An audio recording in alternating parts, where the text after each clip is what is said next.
Ini dia objek wisata yang sedang hits di Kabupaten Magelang, Jawa Tengah, wisata Jembatan Mangunsuko.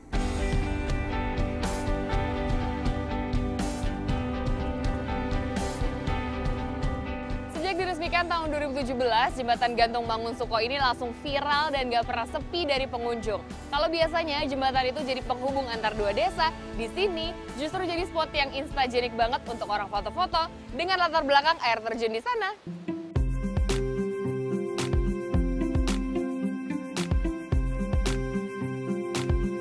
Air terjun di bawah jembatan inilah yang jadi magnetnya. Pemandangannya elok rupawan, airnya jernih dan mengalir deras, belum lagi rerumputan hijau di sekelilingnya. Lanskap bak di negeri dongeng hadir di depan mata. Di tengah sungai di antara bebatuan, sekelompok anak muda yang tergabung dalam Padepokan Cipta Budaya di Dusun Tutup Ngisor, Desa Sumber, Kabupaten Magelang menggelar pertunjukan tari. Tarian ini disebut seni tari kebebasan gerak. Maknanya membebaskan diri dan menyatu dengan alam. Mereka adalah penggerak potensi desa. Sejak setahun terakhir, mereka sadar banyak wisatawan datang ke Jembatan Mangunsuko, tentunya untuk berfoto-foto mengabadikan keindahan.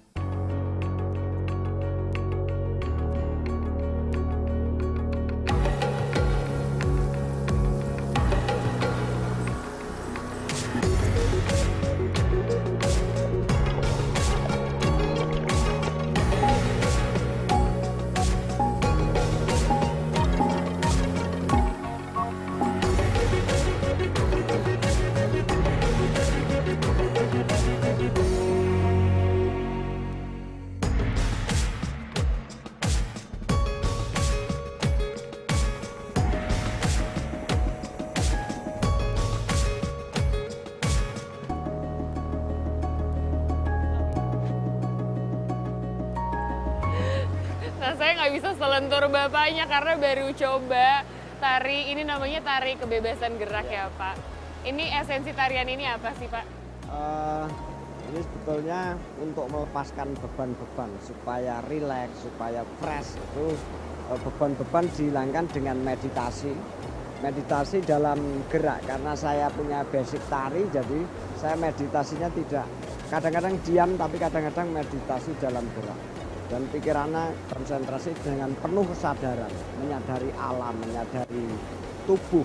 Ini kan menarik banget tariannya ada dilakukannya di sungai gitu. Ya. Kenapa harus di sini Pak? Karena mencoba menyatukan dirinya kepada alam.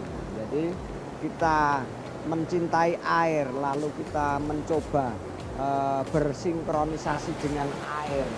Kita mencintai waktu, rumput, atau mencintai udara, jadi supaya kita bisa, karena kita bagian dari alam, supaya menyatu dengan alam, akrab dengan alam ini.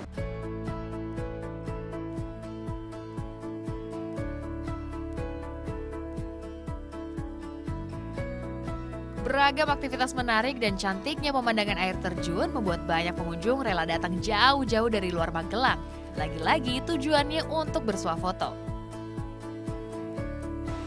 Datang ke sini itu pertama tahu dari internet sama teman kasih tahu.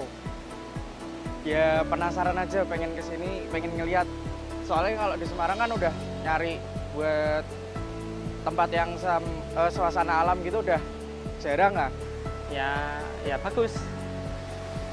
Kalau lebih bagus lagi ya lingkungannya merapat ya, biar rapi lagi lah.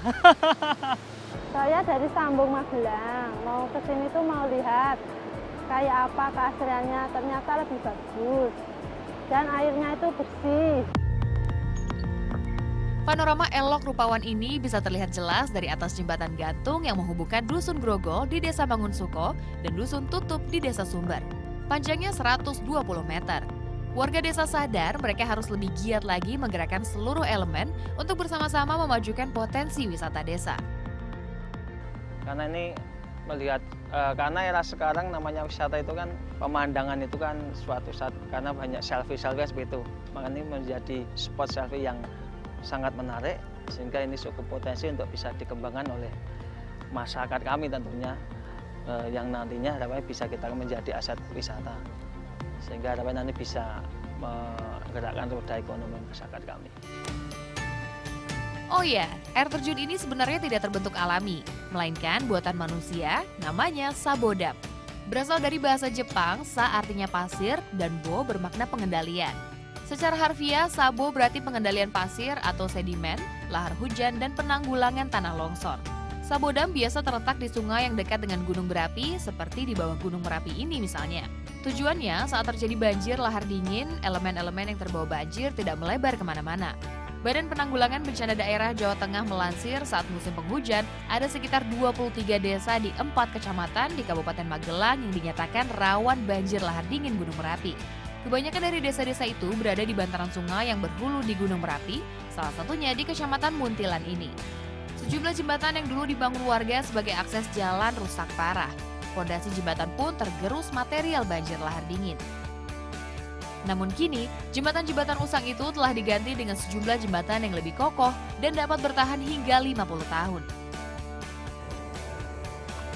Tak hanya di Mangunsuko, warga desa lain di Kabupaten Magelang juga pernah merasakan sulitnya mengakses jalan akibat jembatan rusak dialiri banjir lahar dingin. Lalu, bagaimana kehidupan mereka kini? Tetap di Satu Indonesia.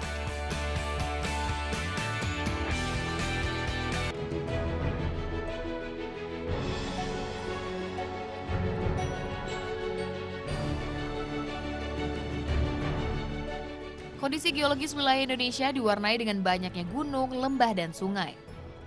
Secara fisik, kondisi ini terkadang memisahkan lokasi tempat tinggal penduduk dengan berbagai fasilitas publik seperti sekolah, pasar, dan juga kantor pemerintahan.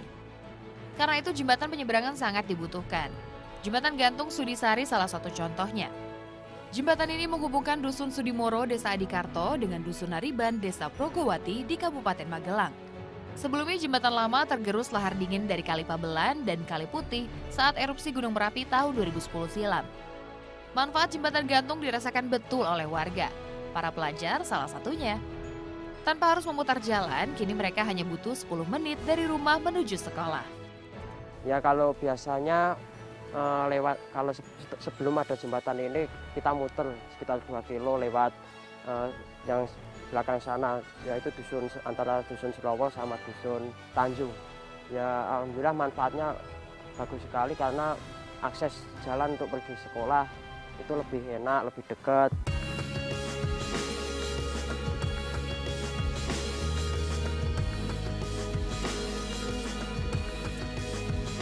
Selain pelajar, manfaat dirasakan warga yang sehari-hari bolak-balik menggunakan jembatan. Ada yang menjual hasil kebun ke desa seberang atau hendak pergi ke ladang untuk panen. Pagi ini, saya ikut Halimah, warga Dusun Sudimoro, Desa Adikarto, mencari kayu bakar. Ini kan berarti setiap hari bawa cukup banyak kayak gini ya, Bu ya? Dulu sebelum ada jembatan itu, Bu, Ibu bolak-baliknya gimana, Bu? Saya Kelly, kelelep. Ya Allah. Ada yang nolongin. Oh, pernah, Bu? Iya, pernah. Itu gimana ceritanya, Bu? Saya kira tuh nggak dalam. Tahu-tahu dalam. Ibu nyoba gitu? Iya. Terus saya ditolongin sama orang Bungasari. Si tarik-tarik. Untung HP saya dibawa teman saya. Kalau nggak dibawa teman saya, basah. Takut apa? Takut nyebrangnya saya.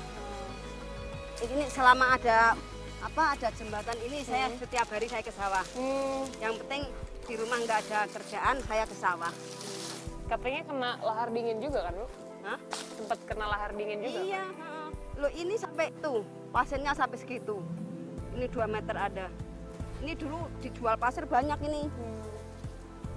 Tapi tahu-tahu pasir tuh ya nggak manfaat ya. Habis gitu aja.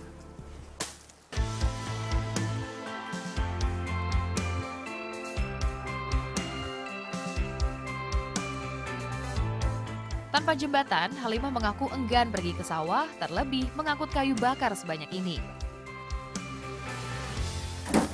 Lumayan banget ya, Bu. Ini beratnya ada sekitar berapa sih, Bu? 10 kilo. Nah, kebayang ya, ini setiap harinya Ibu Halimah harus bolak-balik dari Dusun Sudimoro ke Nariban untuk nyari kayu ini, dan kebayang dong sebelum ada jembatan, Ibu Halimah harus muter sekitar 3 km. Tadi aja kita bawa ini berat banget ya, Bu, berdua ya. Oke, kita bawa pulang ke Dusun Sudimoro, Bu. Ayo, Bu.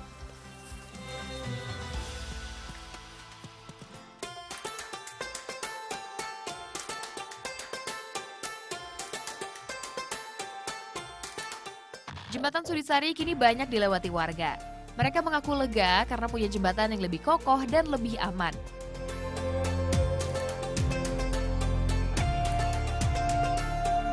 Hal serupa ditegaskan Agus Salim, warga Dusun Sudimoro, Desa Adikarto. Ia merelakan tanahnya untuk pembangunan jembatan tanpa dibayar sepeser pun. Dulu Agus ingat betul bagaimana sulitnya harus menyeberang sungai atau memutar jalan hanya untuk mencapai desa seberang. Tapi kenapa sih Pak dulu Pak Agus gitu dan keluarga merelakan lah istilahnya lahannya untuk dipakai jembatan ini gitu? Ya itu istilahnya untuk akses jalan biar lancar semuanya, perekonomian, anak-anak sekolah gitu Pak. Warga yang minta ya saya persilahkan saja gitu. Senang sekali Mbak.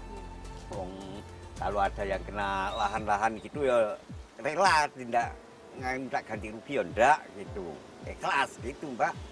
Dikasih jembatan udah senang sekali masyarakat sini. Kalau enggak ada ya repot banget kalau enggak ada jembatan ini kok Mbak.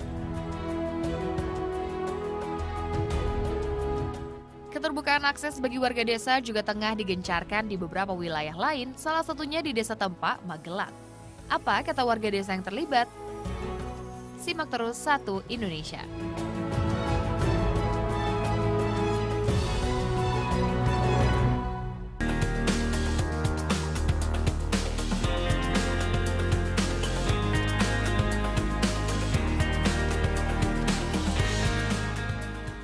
Warga di Desa Tempak sehari-hari menyeberangi desa untuk berjualan maupun bertani.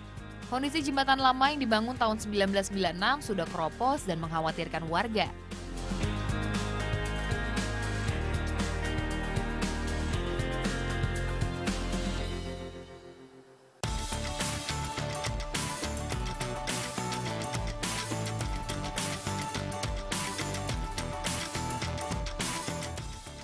Ada sekitar 2.800 jiwa penduduk di desa ini. Rata-rata mereka bekerja sebagai petani, bagian juga memiliki usaha industri rumahan seperti kerupuk tahu milik Nurdir ini misalnya.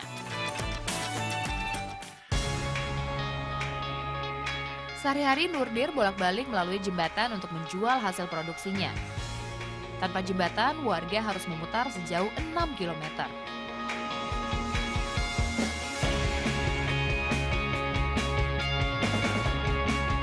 Tingginya kebutuhan warga terhadap akses desa diakomodir oleh pemerintah. Di skala nasional ada 300 jembatan gantung yang akan rampung dalam kurun waktu 2 tahun. Di tahun 2018 dibangun 134 jembatan gantung, dan sisanya 166 jembatan gantung akan dibangun pada 2019.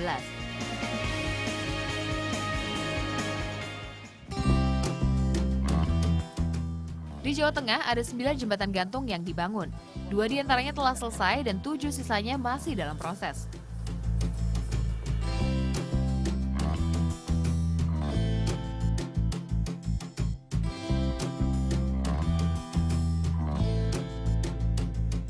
Proses pengerjaan jembatan Tempak masih sekitar 10%.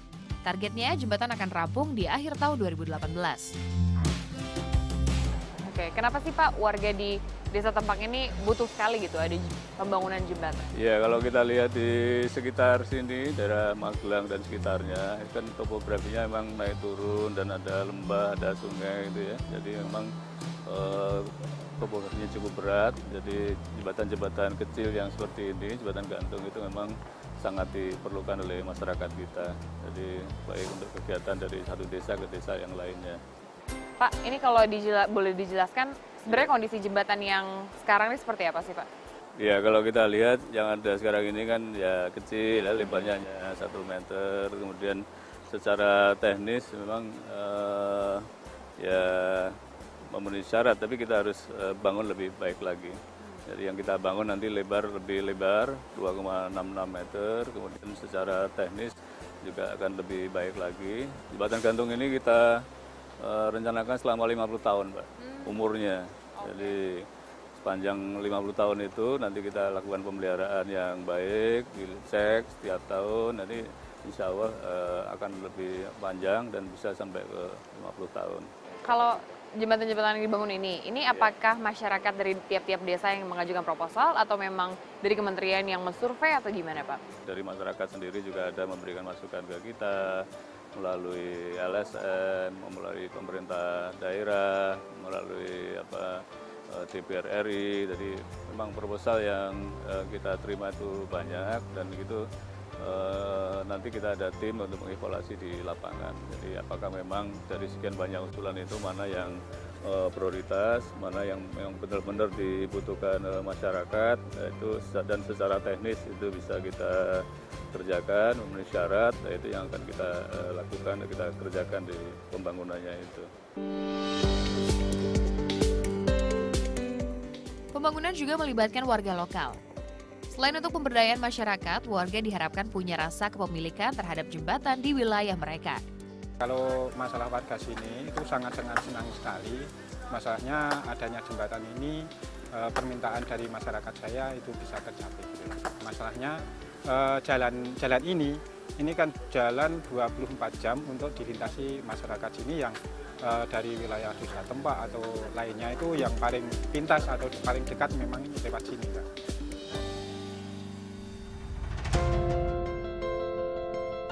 Hadirnya jembatan memberi manfaat besar untuk transportasi orang, barang, dan komoditas. Selain sebagai penghubung desa dan memudahkan akses bagi warga, juga memangkas waktu dan biaya. Tujuannya demi kesejahteraan dan pemerataan pembangunan satu Indonesia.